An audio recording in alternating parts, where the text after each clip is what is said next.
وكرم ومجد وعزم على سيدنا محمد مفتاح باب رحمة الله عدد ما في علم الله صلاة وسلاما دائمين بدوام ملك الله وعلى آله وصحبه من والاه أما بعد.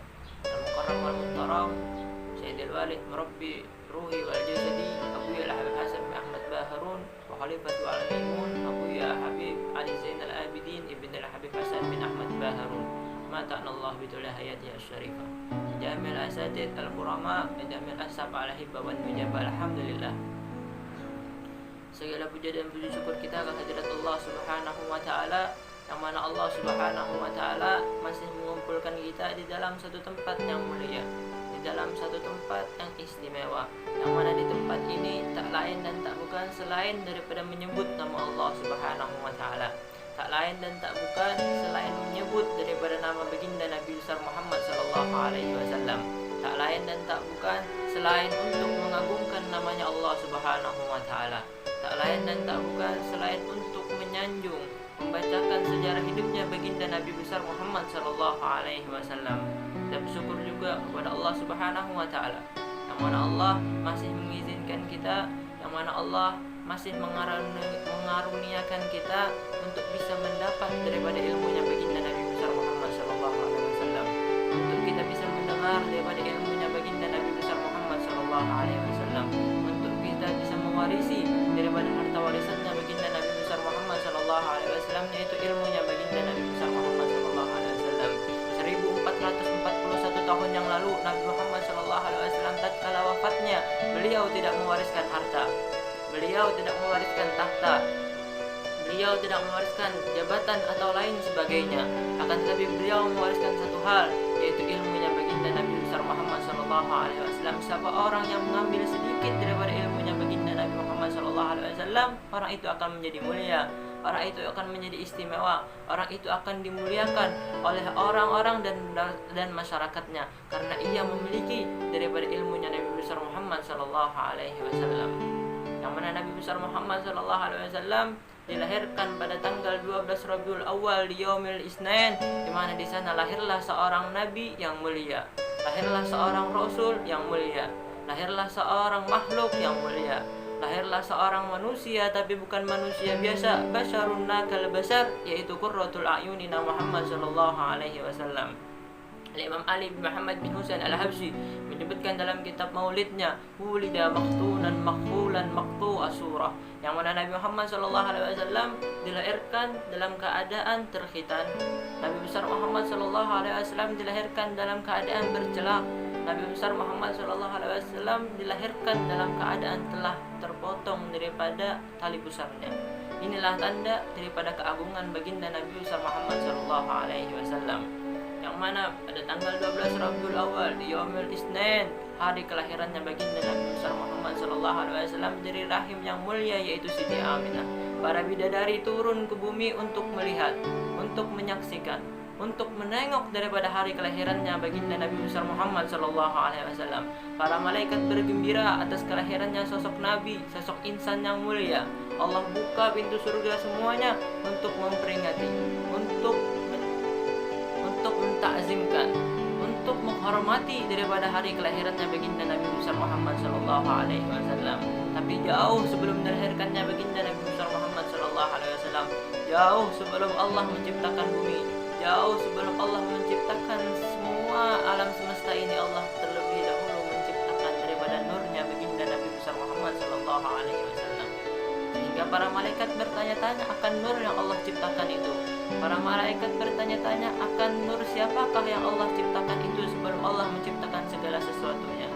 Yang mana cerita ini telah ditulis, cerita ini telah dikarang, dan cerita ini telah diceritakan oleh Imam Abdurrahman bin Muhammad bin Ali bin Umar Ad-Dibai di dalam maulidnya yang bernama Maulid Diba. Beliau mengatakan, qila huwa Adam. Para malaikat bertanya kepada Allah Subhanahu wa taala, ya Allah, mungkinkah nur yang kau maksud yaitu nurnya Nabi Adam? Allah Subhanahu wa taala menjawab, qala Adamu bi yuniruhu 'alal maratib.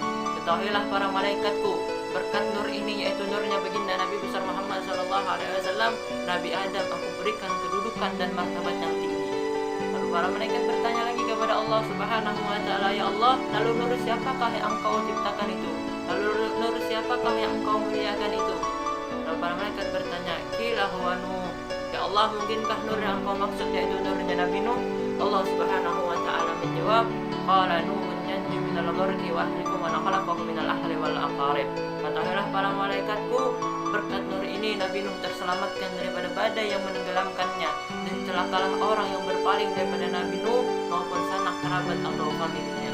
Para malaikat kebingungan.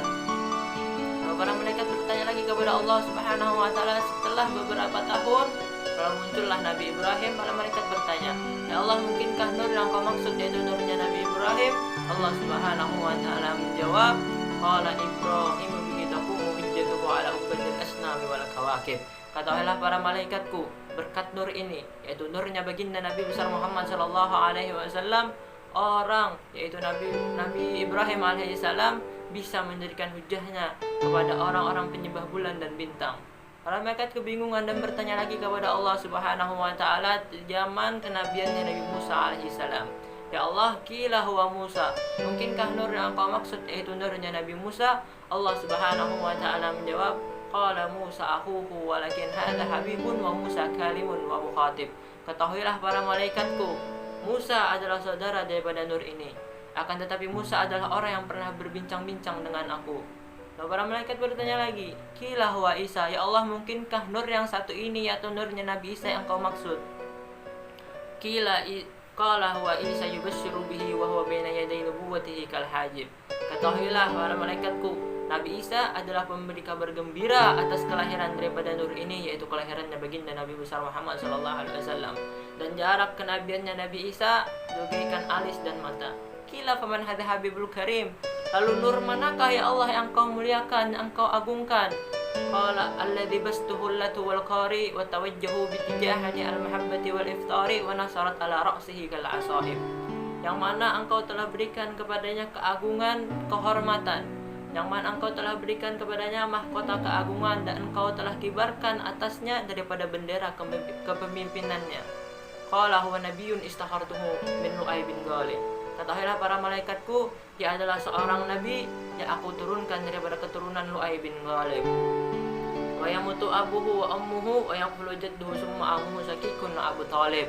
Yang mana ia ditinggalkan wafat oleh ayahnya, ibunya, lalu ia diasuh oleh kakeknya, kemudian diasuh oleh saudara ayahnya yang bernama Abu Talib.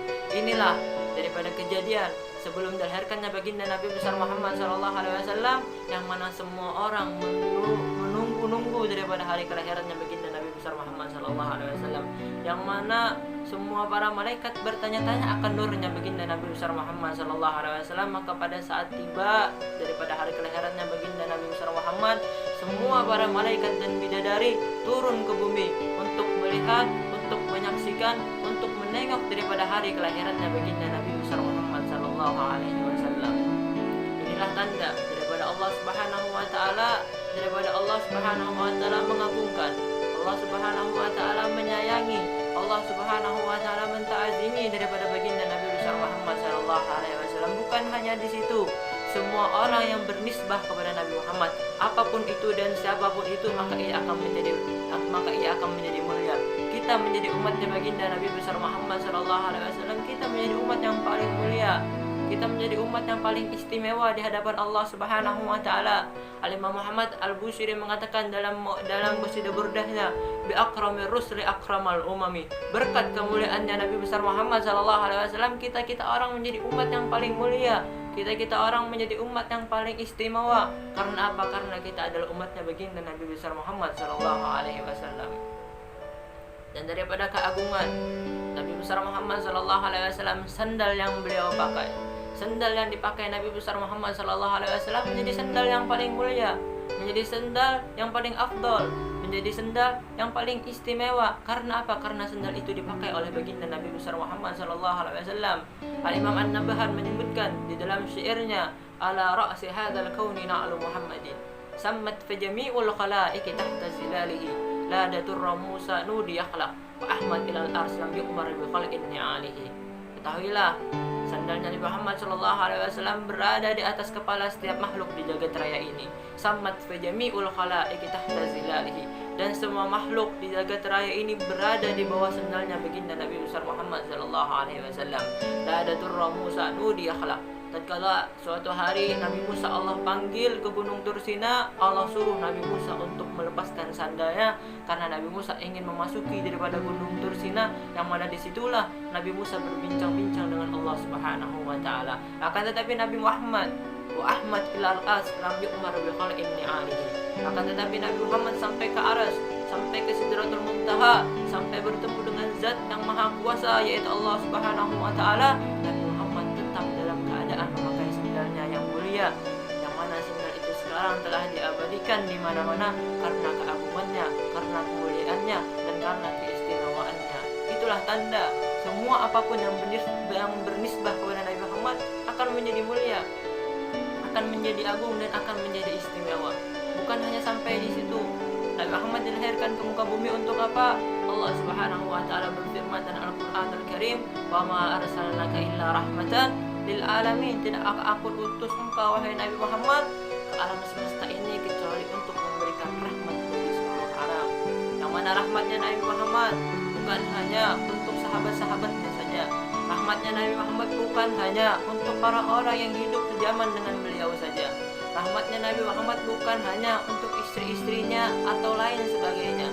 Akan tetapi rahmatnya Nabi Muhammad diberikan, rahmatnya Nabi Muhammad diperuntukkan, rahmatnya Nabi Muhammad dicurahkan untuk seluruh alam dunia ini. Amanah rahmatnya Nabi Muhammad dicurahkan untuk orang-orang di alam semesta ini.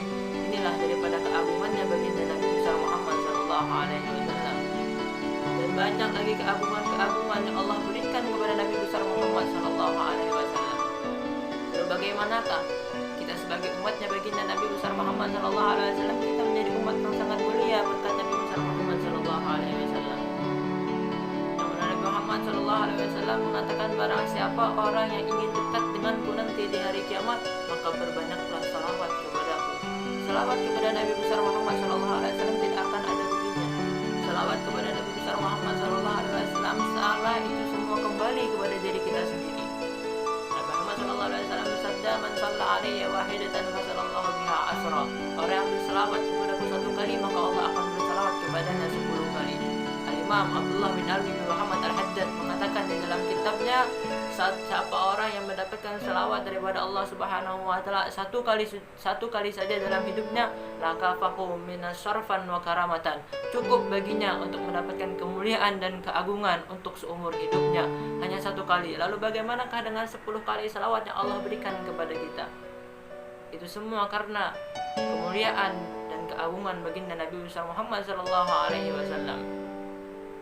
Dan banyak lagi daripada keagungannya baginda Nabi besar Muhammad sallallahu alaihi wasallam. Satu amal ibadah yang pasti diterima oleh Allah Subhanahu wa taala yaitu salawat kepada Nabi besar Muhammad sallallahu alaihi wasallam. Seorang ulama bersair, "Addimis sholati 'alan nabi." Kalian dawamkanlah selalu bersalawat kepada Nabi Muhammad sallallahu alaihi wasallam, wa qubuluha min ghairi taraddudi. Yang mana diterimanya salawat itu pasti di hadapan Allah Subhanahu wa taala. Tidak mungkin pernah salawat itu ditolak oleh Allah Subhanahu wa taala. Dari pelajaran hari ini kita mengambil betapa mulianya daripada baginda Nabi besar Muhammad sallallahu alaihi wasallam. Banyak keagungan, kemuliaan, keistimewaan yang Allah berikan kepada Nabi besar Muhammad sallallahu alaihi wasallam. Karena apa? Karena Nabi Muhammad diagungkan oleh Zat yang Maha Agung. Karena Nabi Muhammad dimuliakan oleh Zat yang Maha Mulia.